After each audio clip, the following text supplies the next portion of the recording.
Okay guys, welcome back to my channel, Topi Manalo po. And this video is part of my Quezon, my Lucen trip, no? Pero I made this separate video just to show you kung ano ang fuel consumption ng CLC 450 kapag provincial drive, pagka long drive, provincial drive, highway driving. So right now nakita nyo, ayan na ang trip meter natin, trip meter 1 ay naka 0 at naka full tank tayo. So kaka full tank ko pa lang. And tignan natin pag pauwi na ako ngayon ng Manila eh. So tignan natin kung ano magiging fuel consumption natin. And we'll see kung matipid ba ang big bike or itong CF Moto CLC 450 or matakaw sa gasolina. Tingnan natin, ha? Let's go.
Okay guys, so nakarating na kami rito sa Pagsanhan. Ayan, Pagsanhan Church yun. And yung consumption pala natin sa ngayon ay so far ang trip 1 natin ay naka 58.3 kilometers na tayo from the time na nag full tank tayo. 58.3 kilometers. Ang ating consumption ay 4.1 liters to 100 kilometers. So that is roughly 24 point something kilometers per liter. Hindi pa tayo tapos. We're still halfway sa daan, kaya makikita pa natin kung anong magiging consumption natin. So later makikita natin kung ano pa yung pagdating natin ng Antipolo. Andar na kami in a while, and I'll show you na kung ano itsura ng daan dito.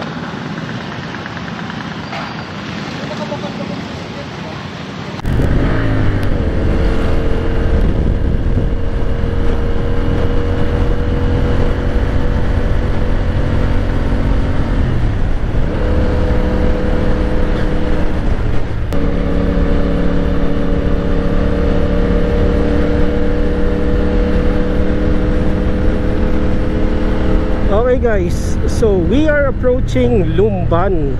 Ayan, Lumban. And this is near Kalayaan Dam or Kalayaan Lake, Kaliraya Lake. Ayun yung dam eh. So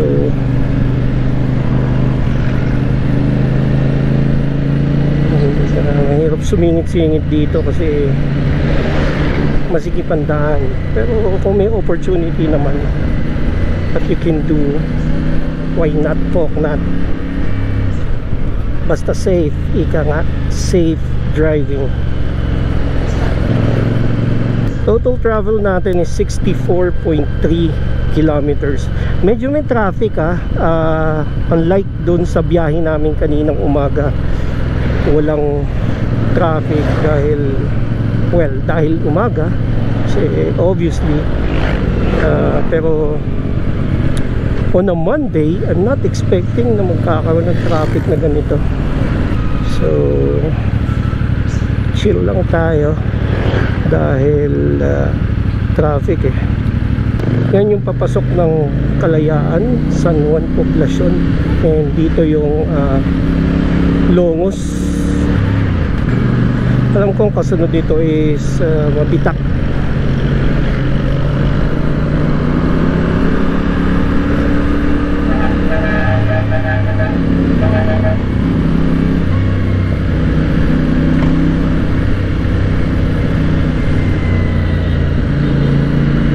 So ito na guys, nandito na tayo sa Paite, Laguna, kung saan maraming pinagtitinda, pinagpipintang ribulto, mga pinaete. What? Pinait. Pinaete. Mga pinait na ribulto, mga nililok. Yan ang ating proper Tagalog term, nililok, inukit. Namatay yung phone ko, hindi ako makapag-charge. I don't know why. Sige, ulan yata. Dahil sa ulan, baka naging grounded or nagka-problem yung cable ko. But wala akong makuhang power, kaya dead ang ating ways.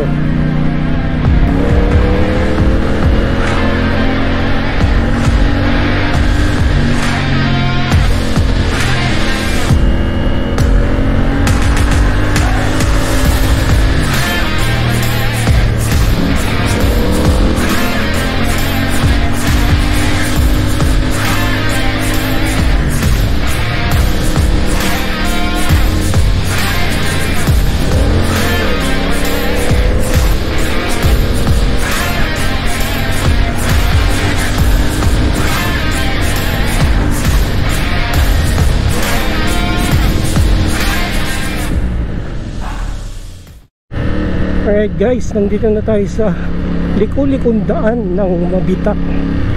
And I know na medyo alanganin ng daan dito.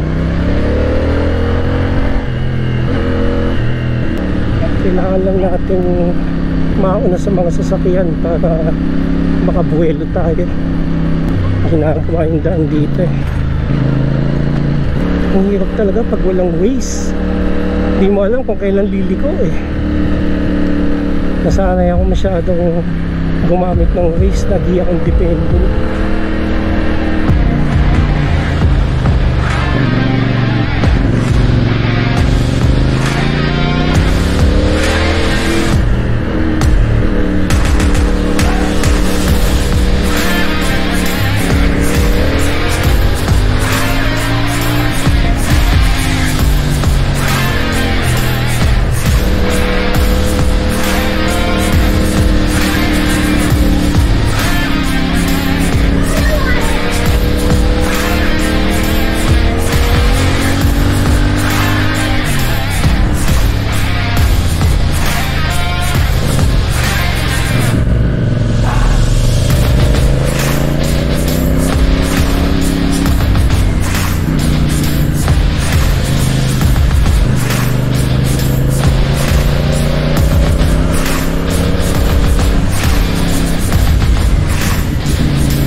Alright guys, so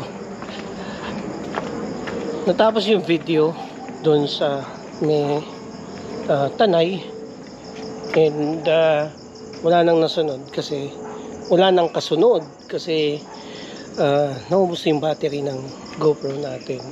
Kaya eto, nandito na tayo sa bahay. So ipapakita ko sa inyo ngayon yung consumption ng ating sasakyan. So ito ko ngayon ilaw. Yan. So kung makikita natin ang trip number 1, tumakbo tayo ng 133 kilometers. 133.3 kilometers. And ang average speed natin is 35 kilometers per hour. Now, ang ating fuel consumption ay 4.2 liters by 100 kilometers. So, ilan? Teka, wala akong ilaw. Yan. So, ilan yung kilometer per liter naman?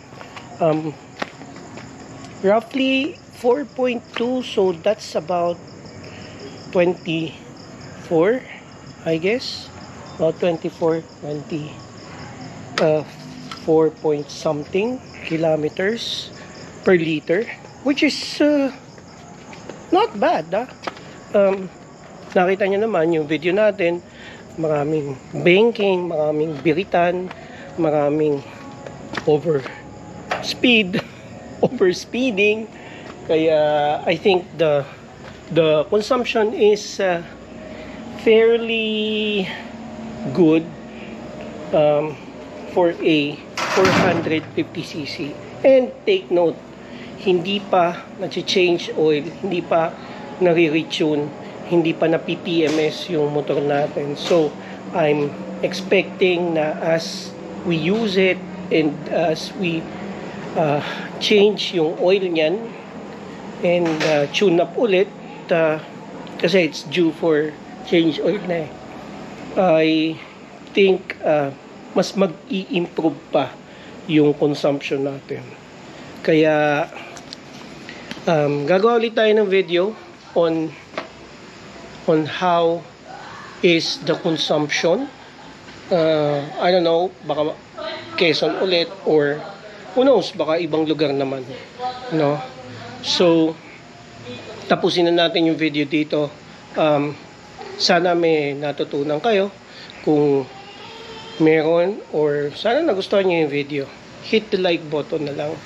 And kung meron kayong tanong, comment, or suggestion, click nyo na lang yung, or sulat nyo na lang yung comment nyo dyan. Click, ano i-click comment? I mean, sulat nyo na lang. Sorry, medyo sabaw na ako kasi maghapon kami nagmumotor eh. And kung bago naman kayo dito sa channel natin, I would like to invite you to please subscribe to my channel and hit the bell notification for more updates. Again, Topi Manalo po. Maraming salamat sa panonood at pagsama sa ating ride from Quezon, Lucena to Antipolo. Until next time, kita-kita kits mga kamoto. Bye-bye.